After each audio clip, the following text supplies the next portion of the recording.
Mas vocês enxergam, por exemplo, uma China daqui a 30 anos sem um partido comunista chinês? É lógico que é difícil, no poder que eu digo, é difícil a gente enxergar isso, porque se eu leio documentos da década de 80, raramente eu acho alguém falando que não, nos anos 90 vai acabar a União Soviética. Todo mundo projetava aquilo que existia para frente, inclusive alguns falavam até dela passando dos Estados Unidos. O que vocês acham? Que lá realmente eles estão com a base assegurada ou, devido a essa facilidade de botar 5 milhões de pessoas na rua, que é muita gente, devido a problemas demográficos, uma vez você citou, Oliver, que na China você tem uma população de homens de 30 anos muito maior do que de mulheres por conta não da vão política casar. do filho único, não vão Isso. casar, e é o cara que faz protesto. É o homem de 30 Claro. anos solteiro. Porque ele não casou, ele não tem emprego, ele não Não- tem nada. Não, se eu falar pra Malu, vou protestar, ela fala, vem pra casa, meu filho, vai protestar o quê? Aqui não, comigo, isso- usa a rede social pra protestar. Para quem não acompanhou, né, A gente o fez um aborto, podcast a política sobre do filho China. único, junto com a possibilidade do aborto seletivo, né, fez com que os chineses, cientes de que não tem nenhum sistema de pensão, né, que garante a segurança financeira deles, produziu uma preferência grande por filhos homens que, no contexto da tradição chinesa, acabam cuidando dos pais, né? Porque eles se casam, aí a esposa vem morar perto dos pais do homem. E aí, numa situação dessa, ter só uma filha pode ser uma catástrofe financeira na velhice, porque a filha Você acaba perde a morando... sua garantia e acaba a filha vai morando, embora. exato. E aí toda a ciência social demonstra que quem produz instabilidade política, quem toma as ruas, quem joga pedra contra policial, etc., são homens, não só homens, mas homens solteiros, jovens sem filhos. Ou seja, a disposição em assumir riscos reais, né, a partir do momento em que o homem tem filho, cai muito, porque tem que... Enfim, né? Tem outras preocupações, Tem outras né? preocupações. Tem que manter a casa ali, ajudar, Exato. Então, pelo esses, menos. em chinês, né, chamado galho seco, né, um preconceito terrível contra homens solteiros a partir dos 30, etc. O Partido Comunista enxerga essas pessoas como problemáticas, porque aquela pessoa pode... quando não tem emprego, etc., pode produzir essa instabilidade e aí tem, enfim, uma indústria que, visto de fora, é até engraçada, né? Grandes empresas que você pode organizar um casamento tudo fake, porque para evitar que seus pais passem vergonha na lei deles por serem os pais de um galho seco, né? Que acabou indo para a cidade, não casou, etc., Então a família toda gasta todo esse dinheiro para montar uma super festa com uma mulher que supostamente vai se casar com um filho, etc. Mas são todos atores. Que isso? Que loucura. E porque tudo isso porque não tem mulher sobrando, não menos tem mulher sobrando em função dessa questão de milhões e milhões de abortos seletivos, porque todos os pais querem ter um filho. Você sabe que isso faz a feiras, né? As mulheres, as mães ficam... Eu já vi um vídeo disso. Ofertando, porque a filha vale muito. Então criou-se um Gente. mercado gigante. Um mercado gigante. Então, assim, tudo isso é, obviamente, uma distorção bizarra num sistema onde numa democracia isso é pouco viável. Assim, nenhum governo americano, nem brasileiro, poderia impor, né, interferir tanto na vida, numa decisão íntima, quantos filhos você vai ter, etc. Então, assim, isso é um super problema. E aí vem outra questão que... Eu não sou tão otimista em relação ao futuro dos Estados Unidos como o Reni, mas, assim, os Estados Unidos, apesar de tudo, atrai pessoas que estão a fim de ralar. Migrante trabalha loucamente, muito filho de imigrante cria empresas, as principais empresas americanas, né? Muitas empresas estrangeiras. O migrante, o filho de imigrante. Por quê? Porque essa galera não tem nada, não tem... não é funcionário público, precisa assumir riscos. Muitos fracassam, mas muitos também dão muito certo. Né? A gente falou da corrida espacial, o Elon Musk é sul-africano, mas a empresa dele construiu nos Estados Unidos. Várias empresas, né? Muito mais de uma. Da Apple, enfim, que é filho de Sirius, né? Enfim, tem essa... Então, os Estados Unidos sempre, apesar dos seus problemas, eu acho que sempre acaba mantendo um certo dinamismo de inovação, etc., que é difícil aplicar na China. É um sistema mais engessado, que pode antecipar certos problemas e também pode adotar, em vários casos, uma estratégia de longo prazo, por exemplo, para liderar a corrida pelo 5G. E hoje tem uma grande empresa que é a mais barata, a mais avançada e que consegue, basicamente, contribuir de forma decisiva para a construção das redes 5G ao redor do mundo, inclusive no Brasil, enquanto os Estados Unidos não tem uma empresa capaz de competir com a Huawei.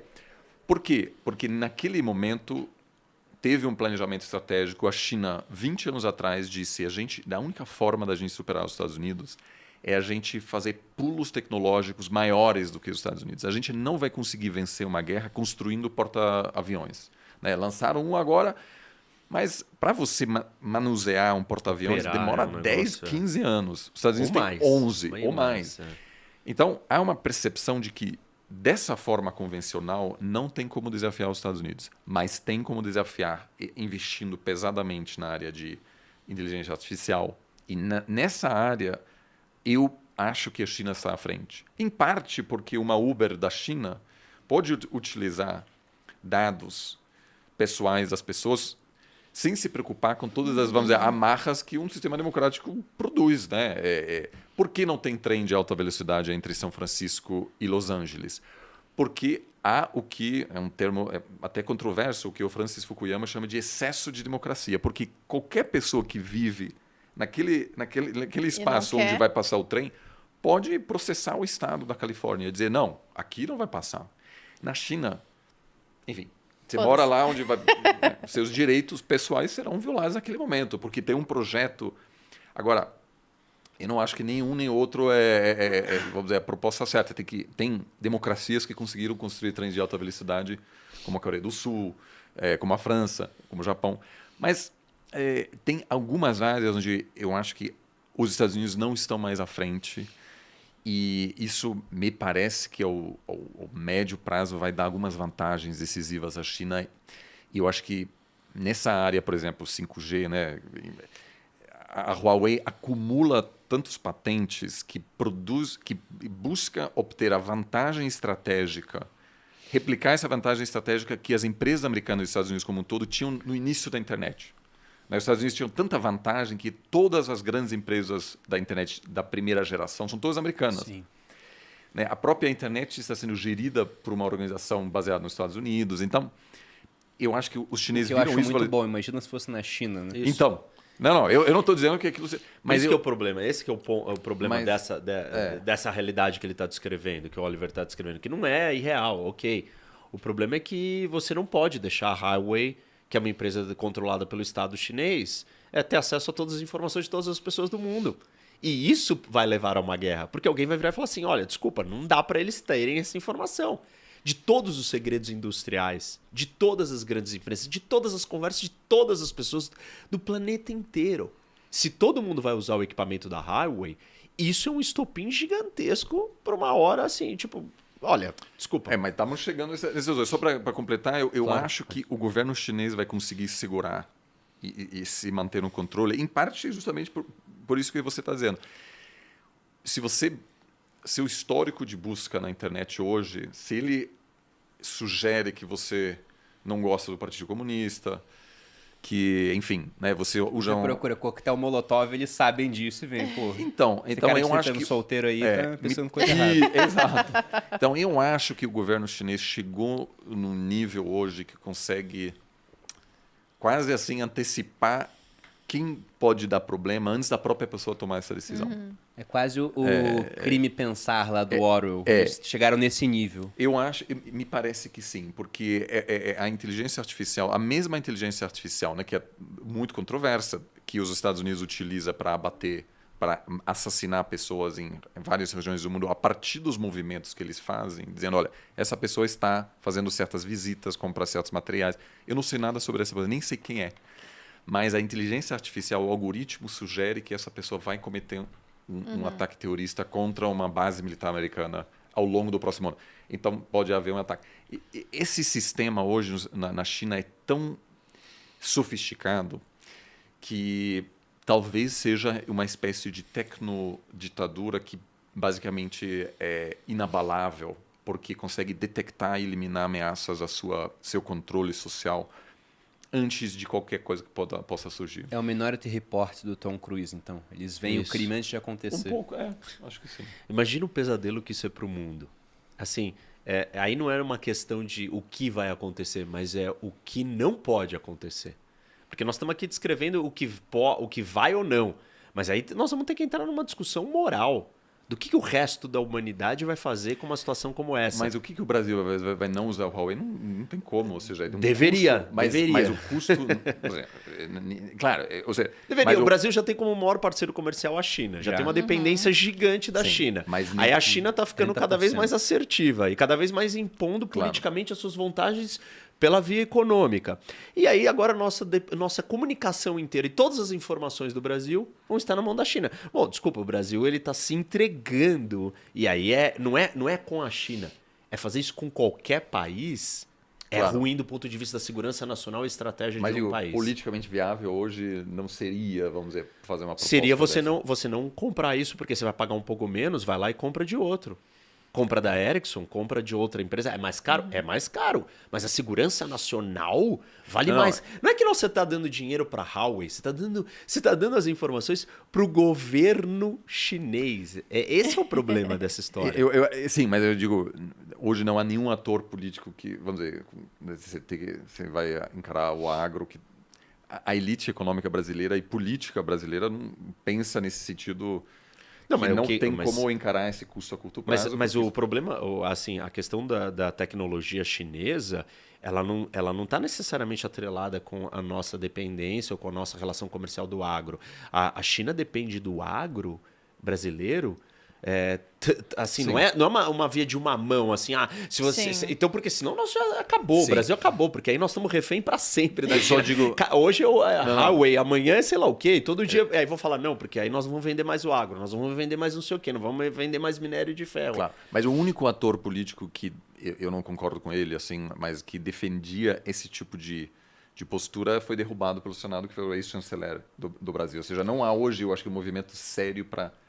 É que tem o jeito certo, né? Política é sobre forma. Tem a forma certa de fazer isso. E o Brasil nunca fez isso da forma certa.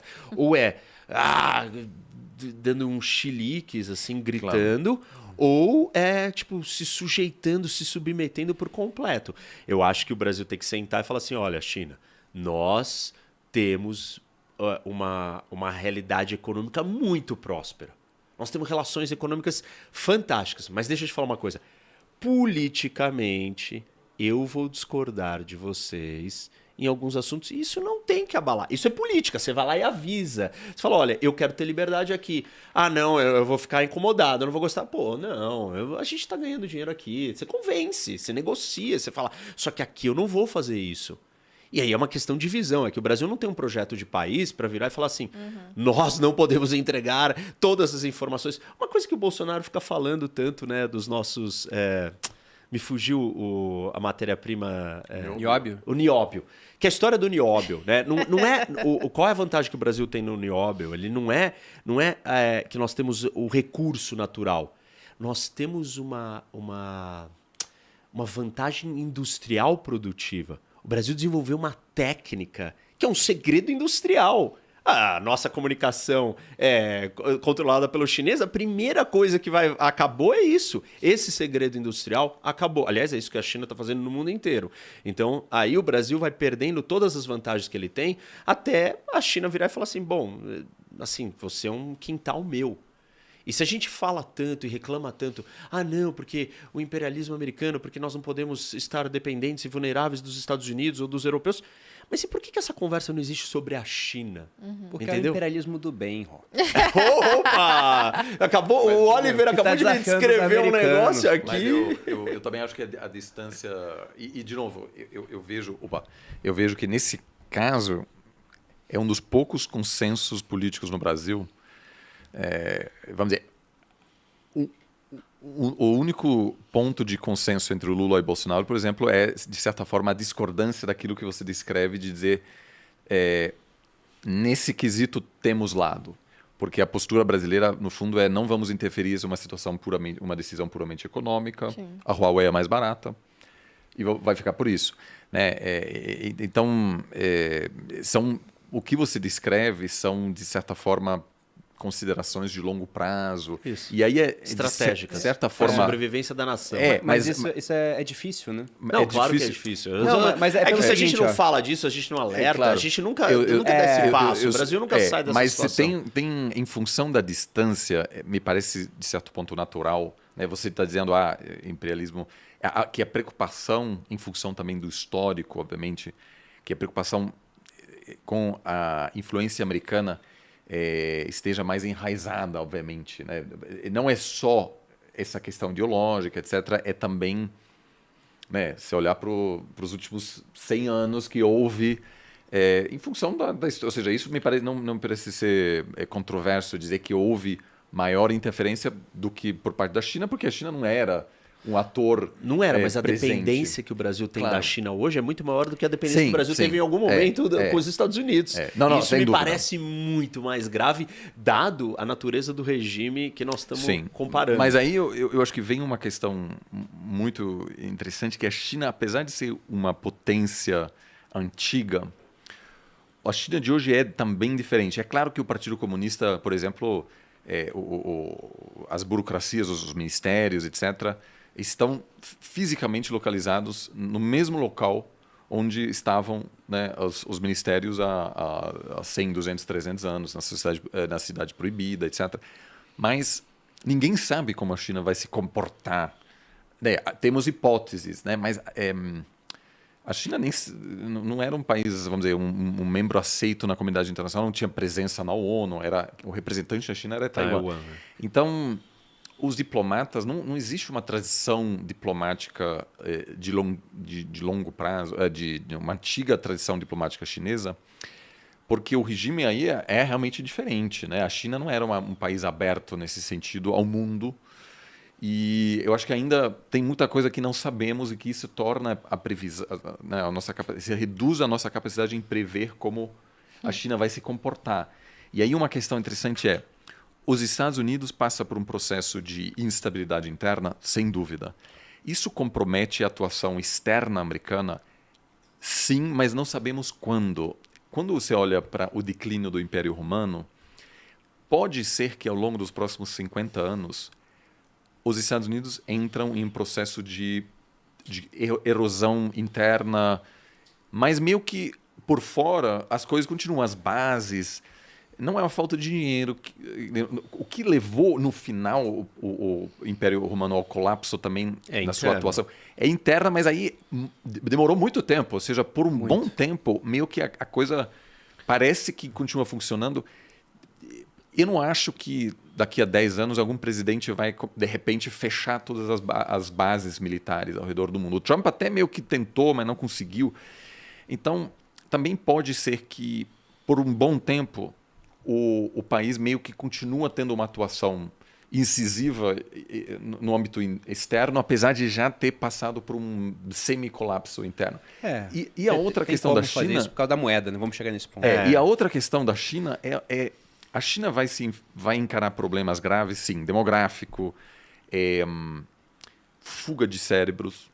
Cada vez que eu vou para Lisboa, e parte da minha família mora lá, é uma loucura, porque muitos apartamentos foram comprados por chineses. Então, assim, ruas inteiras vazias, porque aqueles apartamentos custam $1 milhão e até recentemente Portugal dava o Golden Visa para qualquer pessoa que fizesse um investimento de $1 milhão. Então, o que toda a elite chinesa fez? Comprou o apartamento. Isso não é um bom sinal para um país. Quando todo mundo com grana quer ir embora, pensa no plano B. Eles não estão lá. Então, eu tenho amigos que vivem nesses apartamentos que dizem que é uma loucura, porque você vive nesse prédio vazio, porque o seu apartamento, você está lá, o resto é dos chineses que nunca aparecem. Eles têm um plano B. É o plano B deles. Então, assim, isso não acontece nos Estados Unidos. Tem alguns, né, que compram acho que o Elon Musk até tem cidadania neozelandesa, comprou um terreno lá. Mas isso é o típico, a elite típica americana. Não pensa em sair do país. Né? Tem esse papo, vou para Canadá se o Trump for reeleito. Mas não é real, assim. O cara compra uma fazenda lá, que nem o Bill Gates, que virou proprietário de terras. Mas assim, então aí, pode haver instabilidade chinesa? Pode. Mas nós não sabemos se uma crise econômica interna produz uma atuação chinesa mais ou menos assertiva externamente, porque muitos países começam a iniciar brigas externas justamente quando a situação interna fica mais complicada. Né? Então, isso é comum. Então, pode também ser que um lento, vamos dizer, uma instabilidade interna, um enfraquecimento do sistema político chinês acabe com que a China se torne um ator mais confiante lá fora para tirar a atenção pública dos problemas internos. Sim.